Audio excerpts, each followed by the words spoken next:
Eu assisto Live TV PG. Você sabe por quê? Você nem sabe por quê, rapaz. Por gentileza da TV Vila Velha, o programa Quarta Dimensão vem sendo divulgado às sextas-feiras, a partir das 15h30. Getúlio, me interrogou alguém curioso. Pregador da minha igreja esclareceu que a capacidade de se apresentar como anjo de luz mostra que também Satanás tem poder. Não é só Deus e o Cristo, como diz você. Basta a única frase de Jesus para sepultar esta prova, meu amigo.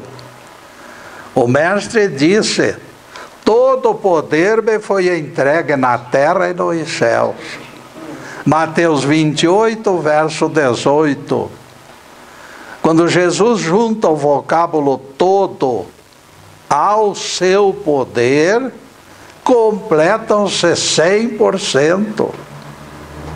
100% significa totalidade, universalidade de poder. Alguém acha que o Cristo cederia poder ao maligno se o maligno existisse? O tema de hoje será: serei a cantante, ouvido inoperante.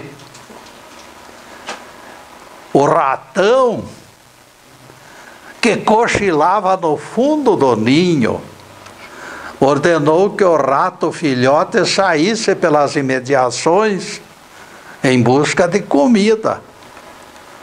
Estou esfomeado, disse o rato mais velho.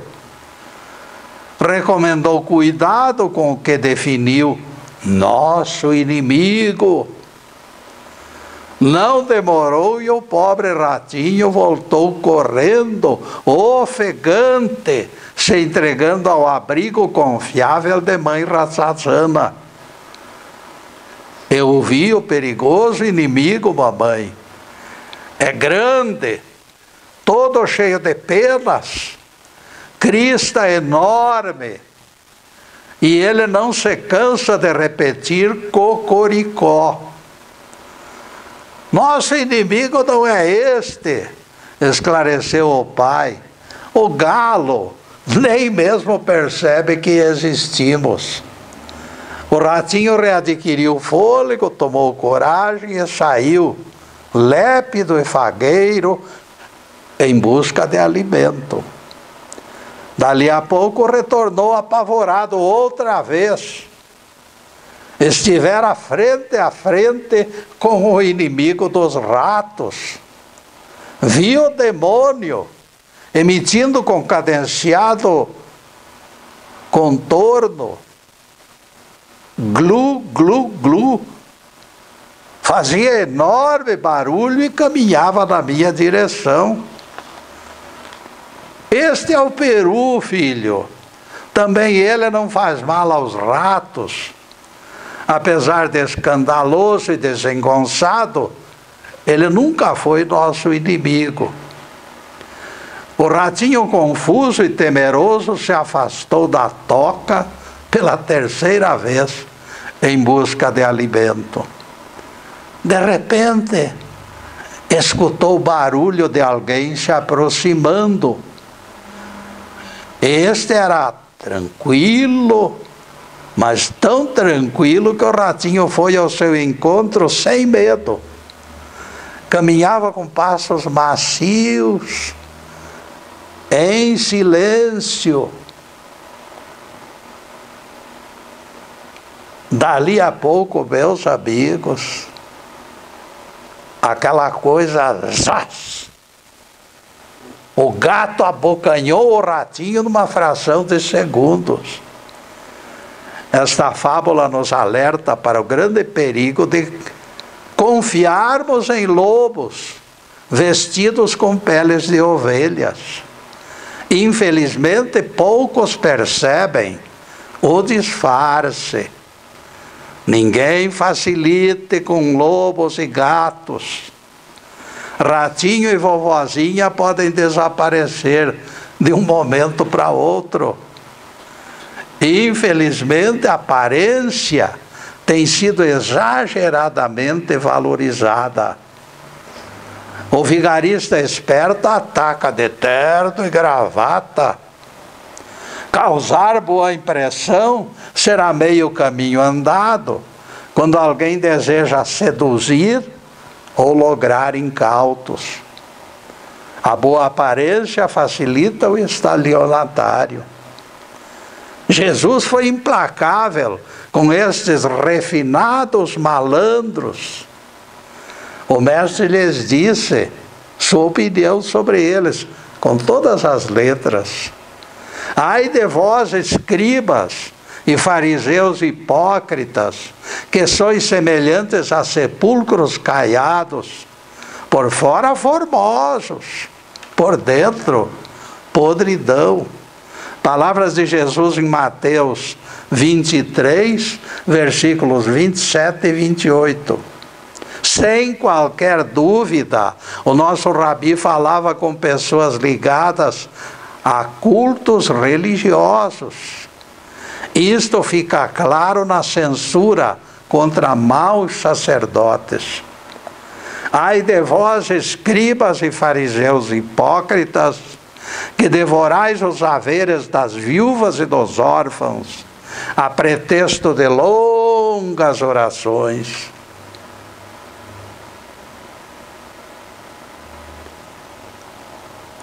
Sereis julgados com muito maior rigor. Mateus 23, versículo 14. O perfil exposto não combina com outro tipo de pessoas, a não ser aquelas que se dedicam ao culto. Sem qualquer dúvida, tais figurinhas ocupavam cátedras. Apresentando-se como líderes, os fariseus e escribas iam tecendo orações para extorquir seguidores. Percebam que as palavras não são minhas.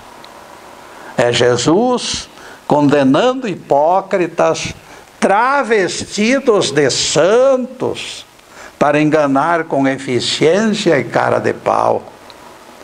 Infelizmente, grande parcela da humanidade ainda não aprendeu que nem tudo que reluz é ouro.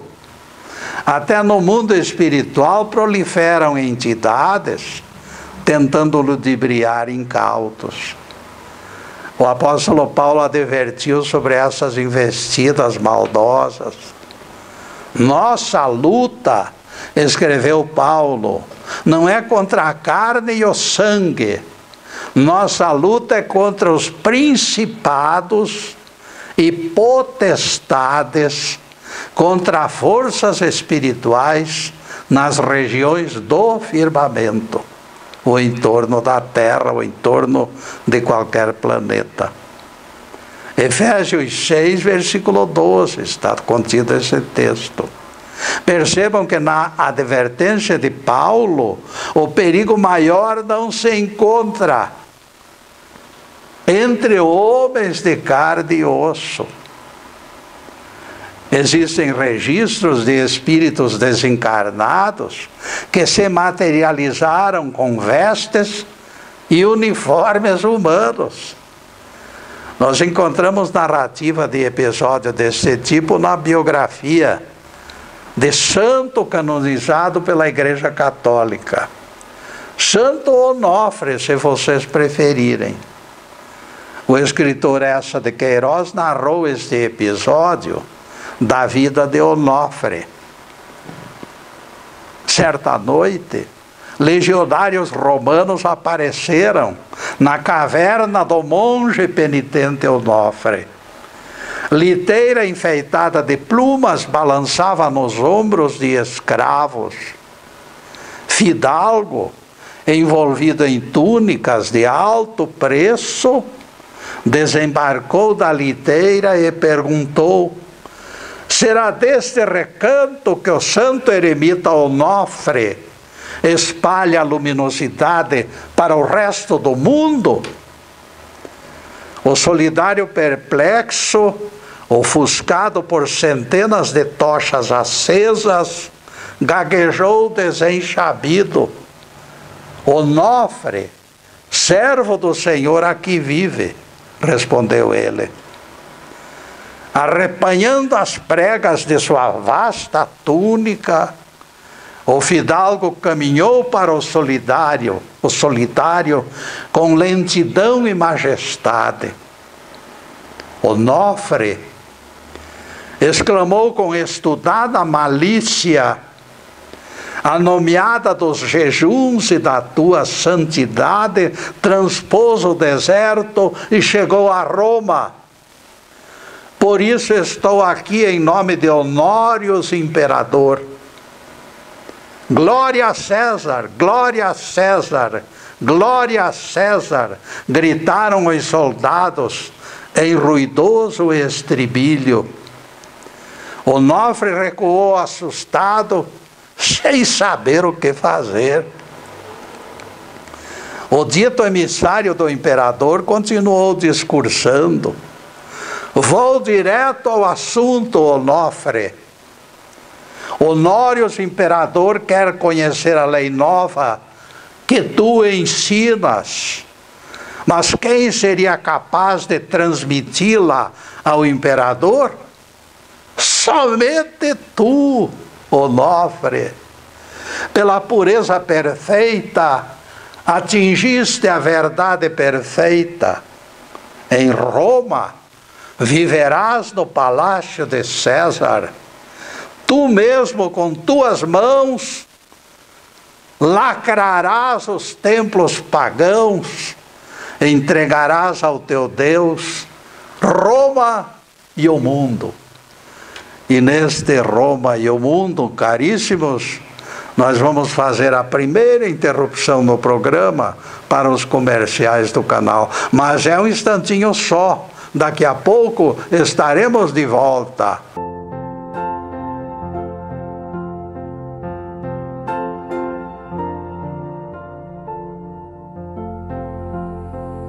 Já estamos no segundo bloco do programa Quarta Dimensão. Como tarefeiro modesto, estou satisfeito com as visualizações dos nossos trabalhos no YouTube e no Facebook.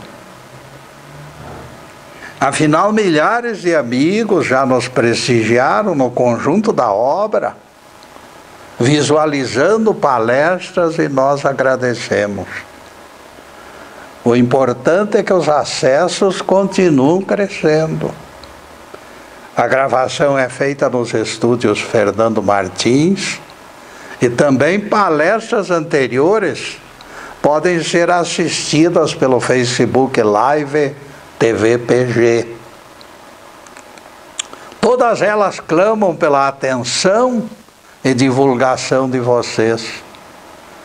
Nossos agradecimentos ao Fernando e ao Zube pela cordialidade e pelo suporte valioso.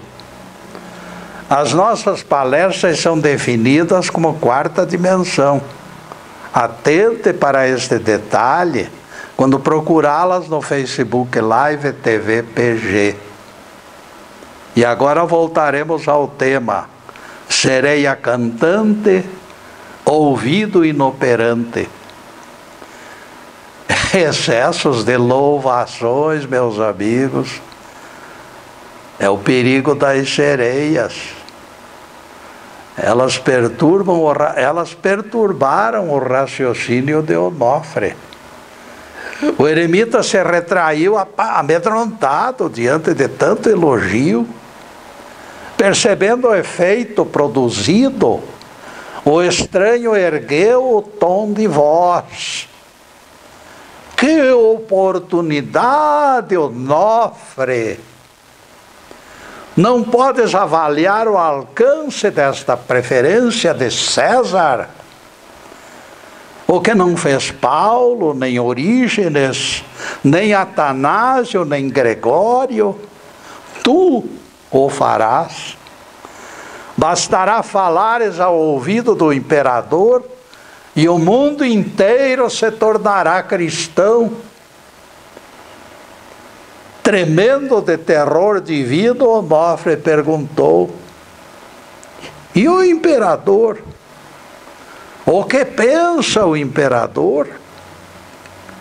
Ora, pois foi ele mesmo que me mandou procurá-lo, Onofre. Já nos idos de março ele sonhou contigo e com aquele crucificado. Ostentando a coroa de espinhos, o outro te empurrava para César, dizendo: este te ensinará o que convém fazer. Onofre, mais aliviado, já ostentava sorriso. César esperava por ele para confessar a fé. E por que não? Foi pergunta esperançosa do penitente. Ele agora recordava. O imperador Constantino escrevera cartas ao penitente Antão, implorando suas bênçãos. Mulheres ricas de Alexandria atravessaram o deserto para beijar os joelhos chagados de Pacômio. Onofre percebeu em sua mente deslumbrada que os penitentes do deserto deveriam ser venerados como santos. Eu pertenço ao grupo, bradou Onofre, encharcado de soberba. Afinal, eu também sou servo de Jesus, eu também sou eremita, pensava Onofre no meio de enorme confusão mental. Sua hora chegara, e por que não? Não seria maravilhoso que desaparecessem todas as heresias da face da terra? Os templos pagãos destruídos para a glória do Deus único? Todos os livros de doutrinas falsas queimados? Embalado por esses pensamentos de grandeza, Onofre deixou escapar em voz alta: que obra maravilhosa, meu Deus! Que obra! Aquelas palavras mostravam rendição incondicional. Outra vez Onofre estava sendo vencido pelo demônio do orgulho. A soberba entregara Onofre ao inimigo de outras vidas. O perverso fidalgo das trevas ergueu-se e encarou Onofre com brilho maldoso nos olhos. Ele antegozava a vitória quando gritou para os soldados: todos vós, legionários de Roma, saudai o professor de César. Todas as insígnias retiniram no compasso marcial da saudação. Tochas se ergueram, iluminando a madrugada escura. Os escravos se rojaram de rosto no pó. O homem togado percebeu o triunfo e saboreou o adocicado fruto da enganação que destruíra seu inimigo de outras reencarnações. Agora, só restava proclamar o golpe decisivo. Em Roma, Onofre, contemplarás multidões prostradas diante de tua santidade. Todas as igrejas do mundo colocarão teu nome nas fachadas. Tu mereces, Onofre, mais do que ninguém, tu mereces. Não esqueças que o outro, em Galileia, só converteu prostitutas e pecadores. Convertendo César e o mundo, tu te tornarás ainda maior do que o crucificado. Neste ponto, Onofre despencou das nuvens da sua soberba, a ficha caíra. Outra vez ele percebeu que fora enganado pelo tentador. Aquelas palavras queimaram como ferro em brasa o interior da consciência culpada de Onofre. Sacudiu enojado as mãos do estranho que tentavam tocá-lo e caiu de joelhos em terra gritando: socorro, meu Deus! Socorro, meu Deus! A liteira emplumada, os dromedários, as lanças e os soldados desapareceram num feixe de fogo e fumaça. Bastou Onofre pronunciar o nome de Deus e a nuvem varreu aqueles espíritos tentadores. Tudo se perdeu no redemoinho como se não passassem de folhas secas. O manto do fidalgo penetrou na terra aos pés de Onofre, formando uma poça de sangue. O eremita se aproximou e viu seu rosto desenhado no líquido sanguíneo. Depois de tantos anos no deserto, sem espelho para ver suas faces, Onofre ficou horrorizado com o que os seus olhos depararam. O sinete da fraqueza se estampara por inteiro. A intimidade com as trevas afetou seu próprio ânimo. Outra vez Onofre se enganara com as aparências e dera ouvidos ao que não deveria ser oferecida nenhuma atenção. Sua vaidade atraíra aquelas sombras. Vejam que os maus espíritos não pouparam recursos para explorar a soberba e a ingenuidade do penitente. Nesta descrição, nós encontramos a mostra de como trabalham os espíritos inferiores. Para desencaminhar peregrinos distraídos, eles se aglomeram em falanges. Na terra dos Gerazenos, Jesus expulsou 2.000 espíritos de uma única pessoa, conforme o Evangelho. Vocês encontrarão esse registro em Marcos 5, verso 13. A vítima vivia nos sepulcros e nem mesmo com cadeias conseguiam prendê-lo. Marcos 5, versículo 3. Conforme a conveniência, os espíritos se materializam, tomando formas agradáveis para aperfeiçoar o engano. Elegantemente trajados, eles disfarçam seus intentos. Diz o apóstolo Paulo que Satanás pode se transformar em anjo de luz.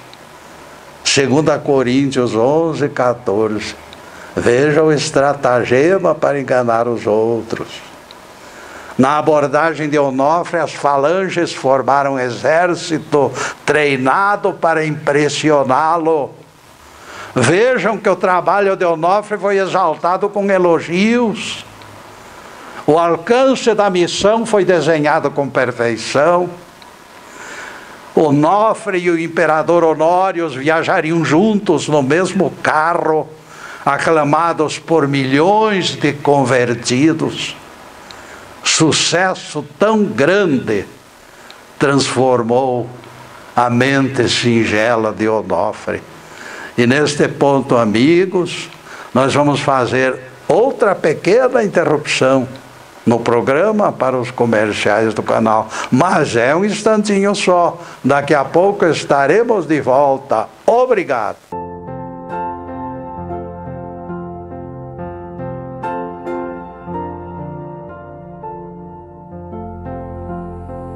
Estamos retornando com o programa Quarta Dimensão, terceiro bloco. O mesmo consulente que atendi na abertura do programa voltou. Getúlio, diz ele, você não foi completo na explicação. Se o Apocalipse diz que houve guerra nos céus entre o mal e o bem, a turminha maligna não poderia estar tão desprevenida como diz você. Guerra exige força. Se você aceitar a frase de Jesus, ninguém subiu aos céus, senão o Filho do Homem. João 3, verso 13, meu amigo. Concluirá que tal guerra ocorreu em Éden, que estava se tornando paradisíaco. Se nem mesmo figuras bíblicas respeitáveis se encontravam no paraíso, como disse Jesus, iremos aceitar malignos, fomentando guerras na própria casa onde Deus milita. Para humanos, meu amigo, Deus entrega poder. E entrega por quê? Para que eles possam evoluir, eles necessitam de poder para viver e integrar uma terra cheia de problemas. Pilatos disse a Jesus, vejam só, prestem atenção nessas duas frases, a frase de Pilatos e a frase de Jesus. Pilatos então disse, tenho poder para te crucificar e te libertar. O mestre retrucou na hora, não teríeis este poder se o alto não lhe concedesse. Percebam, amigos, o poder para crucificar Jesus veio de Deus. Depois do pinguinho de doutrina, voltaremos ao tema de hoje.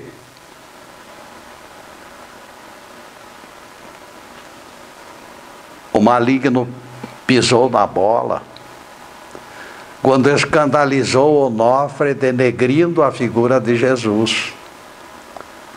Eles foram longe demais, sem calcular o risco, e perderam. A ficha caiu, penitente acordou assustado e colocou o pé no freio do pesadelo. Considerá-lo maior que o Cristo foi mais que blasfêmia.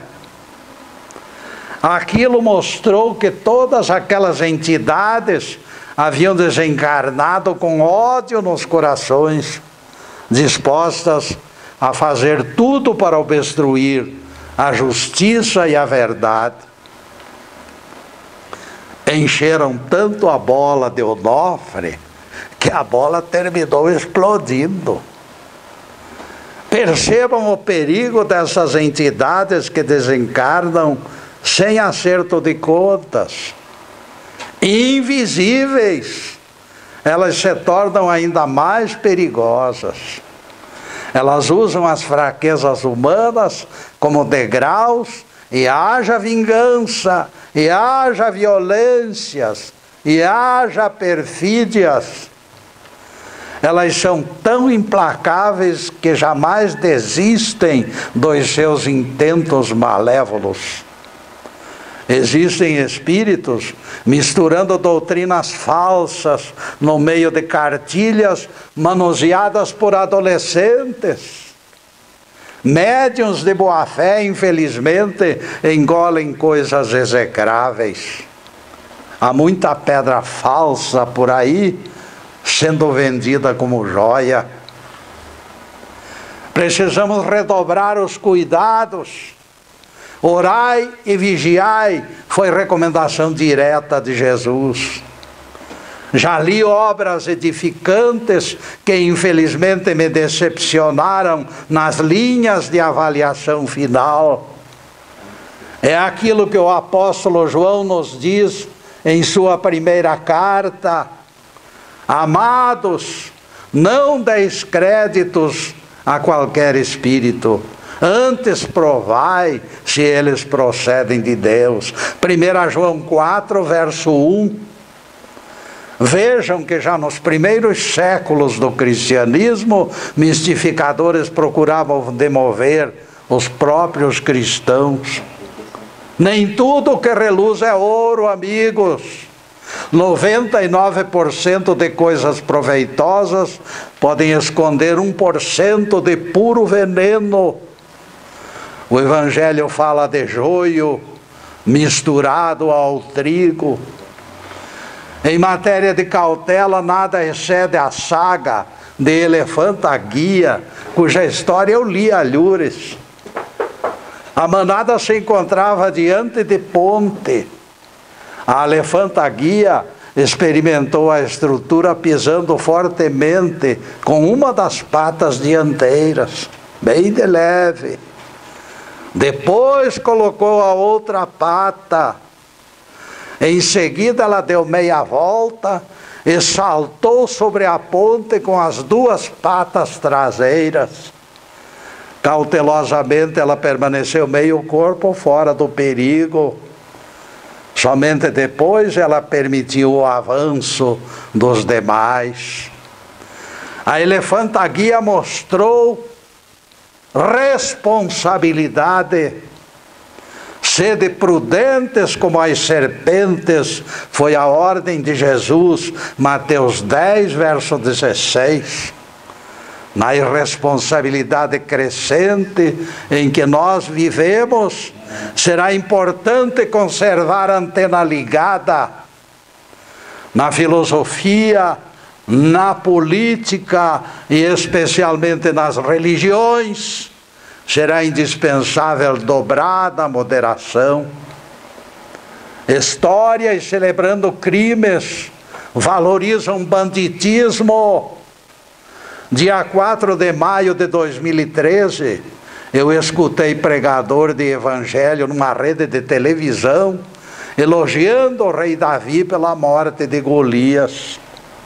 Ele ficou meia hora enchendo a bola do assassino. Eu posso até admitir que Davi, pela ignorância da época, tem a sua culpa atenuada.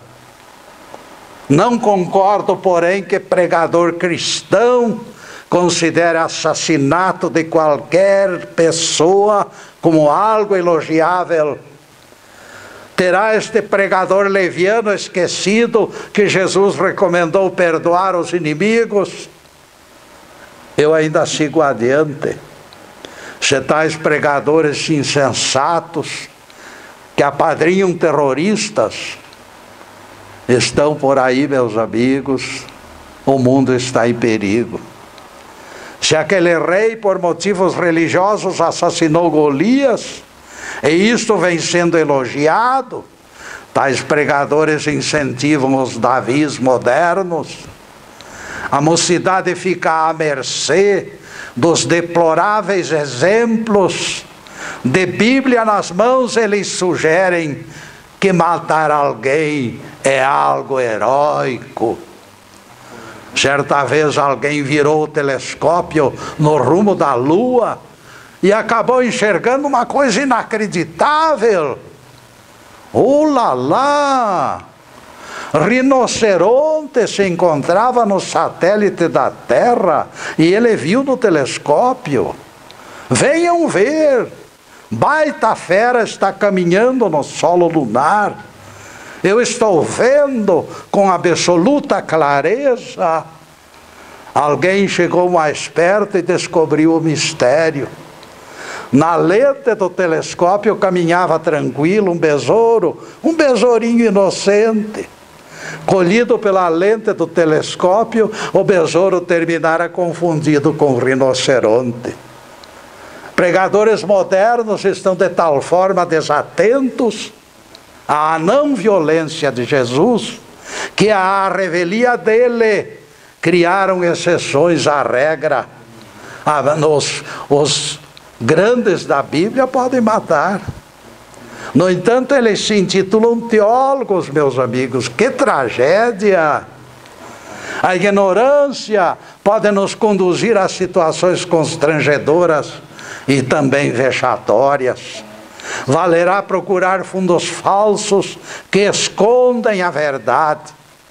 Todos conhecem aquelas malas de contrabandistas. Eles cobrem os ilícitos com roupas, chinelos e quanta coisa mais. Até fiscais muitas vezes são enganados. Aparências vivem pregando peças. Não vale a pena aceitar sugestões sem análise profunda.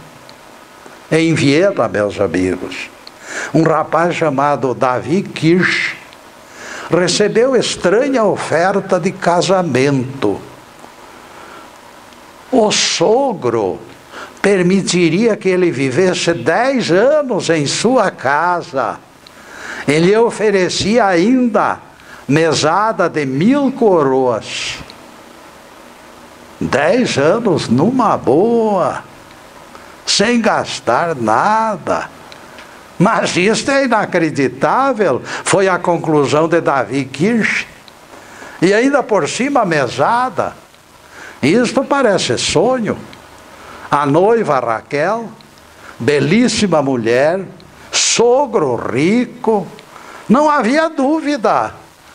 Ele acertara na loteria. O rosto avermelhado do sogro, porém, o assustou. Os judeus de rosto vermelho têm fama de muito espertos. E neste muito espertos, meus caros, nós vamos fazer mais uma pequenina interrupção no programa para os comerciais do canal. Mas é um instantinho só. Daqui a pouco estaremos de volta. Obrigado.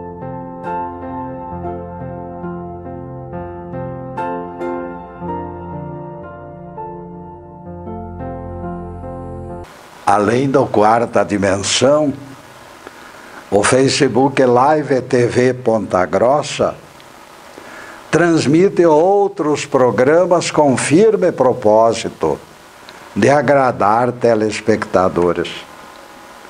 André Cesarepa com Alerta Total, Anderson Pedroso com Olhares, Pastor Edson Transformando Vidas, Odine Carneiro Carro em Casa e Janaína de Oliveira Mundo de Alegria. Passaremos agora ao último bloco do programa Quarta Dimensão. Para a próxima sexta-feira já estamos preparando novos assuntos para explicar Bíblia e especialmente Evangelhos. Em seguida, os últimos questionamentos sobre o assunto em estudo: sereia cantante, ouvido inoperante. Pelo sim, pelo não, Davi Kirsch terminou optando pelo sim. O enlace se realizou com enorme festa e alegria geral. A lua de mel foi verdadeiro sonho. Numa das ilhas gregas, já pensou? No 10º dia, entretanto, apareceu aquele fundo falso de que eu falei no outro bloco. O sogro chamou Davi e lhe perguntou: você está realmente feliz como homem casado e chefe de família? Sim, respondeu Davi. Eu sou o ser humano mais feliz do planeta. Se assim é, eu dou por encerrado o período de experiência. Você terá que levar sua esposa daqui e arrumar emprego para sustentá-la. Opa! E a nossa combinação? Sua promessa foi clara. Eu seria hóspede durante 10 anos. E os 10 anos já se passaram, querido genro. Deverias saber que no livro dos Provérbios está escrito: quando alguém é feliz, um dia vale ano. Portanto, já se passaram os 10 anos. Por mais furioso que ficasse Davi, não poderia ir contra a Bíblia. Quando alguém é feliz, o único dia vale ano. Aqueles 10 dias valeram 10 anos. Embora contrariado, só lhe restava arrumar emprego e mudar de residência. Estava escrito na Bíblia. Ele não tinha alternativa. De repente, ideia genial surgiu. Se judeu vermelho lhe tinha dado um nó, outro judeu vermelho poderia desatar o nó. E por que não? Davi foi ao encontro de Elias Bloch. Ele expôs o problema. Em 5 minutos, Elias Bloch entregou a Davi as armas para desfazer a trama do sogro. No dia seguinte, Davi compareceu ao escritório e disse: vim comunicar-lhe, Senhor, que estou me divorciando de sua filha. Divórcio? Esta palavra em Israel equivale a calamidade. Endoidaste, meu jovem? Bem sabes que separação só pode acontecer dentro da lei de Moisés. Pois é exatamente dentro da lei de Moisés que eu estou me divorciando, sogro. O livro sagrado exprime com suficiente clareza: quando a mulher não concebe em 10 anos, o divórcio pode ser requerido. A citação branqueou o rosto vermelho do judeu. Ele se obrigou a reconhecer derrota. Abraçou o genro e disse: vamos trocar meus 10 anos pelos teus 10 anos, e que a vida continue tudo igual. Continuarás meu hóspede. É claro que o fim desta história se tornou previsível. Kirche foi patrocinado pelo sogro, alavancado pela Bíblia, que tem sido manipulada por muitos catedráticos.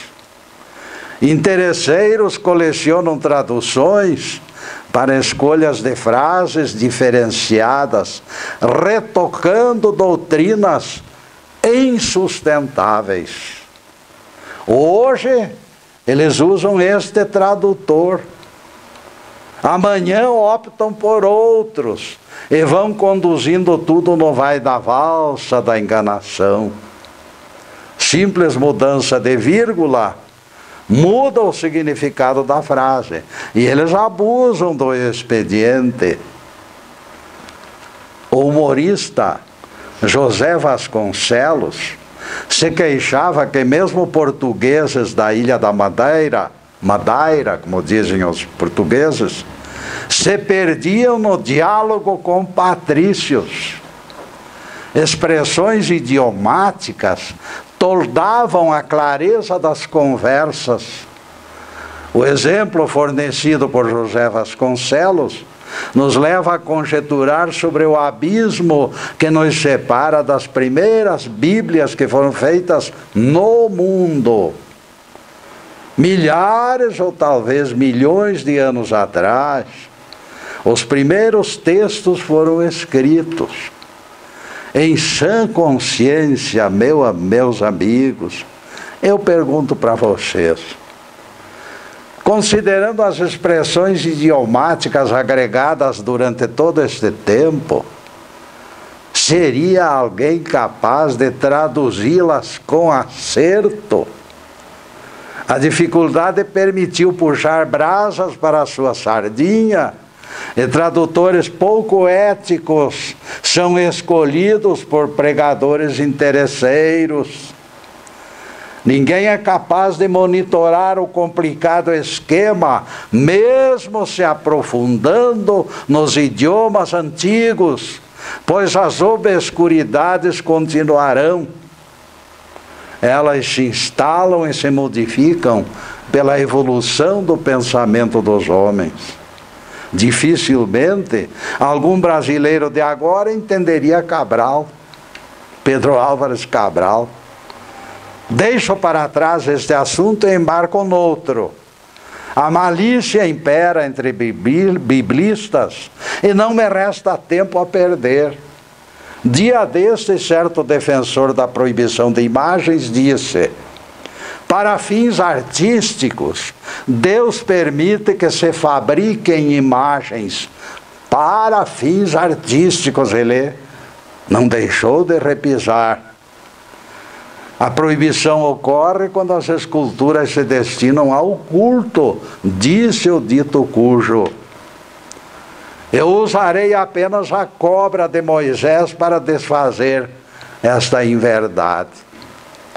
Naquele tempo não havia vacina ou remédio para salvar vítimas de venenos de víboras. Na caminhada dos judeus pelo deserto, os acidentes se repetiam com alarmante frequência. Picadas de cobras aconteciam e as mortes amontoavam cadáveres, desfalcando os herdeiros da promessa divina. Jeová disse a Moisés: fabrica a serpente de bronze e coloca sobre haste. O mordido olhará para aquela escultura e viverá. Números 21, verso 8. O Crispim resmunga: isto aí não é para adorar, Getúlio. É poder que a misericórdia divina concedeu ao seu povo.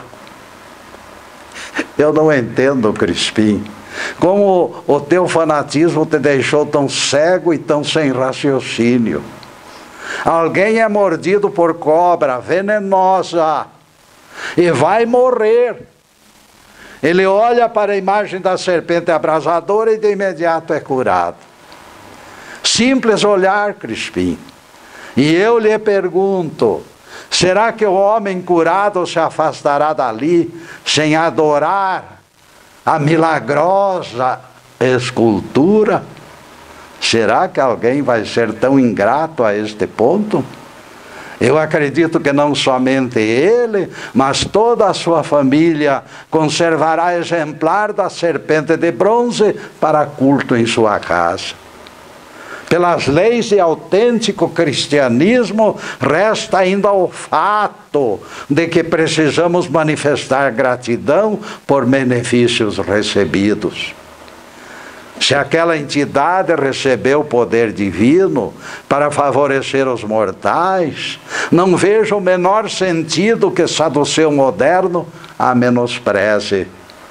Ademais, ninguém esqueça que Jesus a glorificou, elegendo a imagem da serpente como símbolo do seu sacrifício na cruz. Assim como Moisés levantou a serpente no deserto, importa que o Filho do Homem seja levantado. João 3, verso 14. Graças ao Pai das alturas, o entendimento supera o fanatismo e o Evangelho nos entrega a doutrina 1000 vezes purificada e 1000 vezes santa. Louvado seja Deus! Que o Senhor nos abençoe e nos guarde. Que o Senhor faça resplandecer o seu rosto sobre nós e tenha misericórdia de nós. Que o Senhor sobre nós levante o seu rosto e nos dê a paz. Obrigado, Deus. Obrigado, Jesus.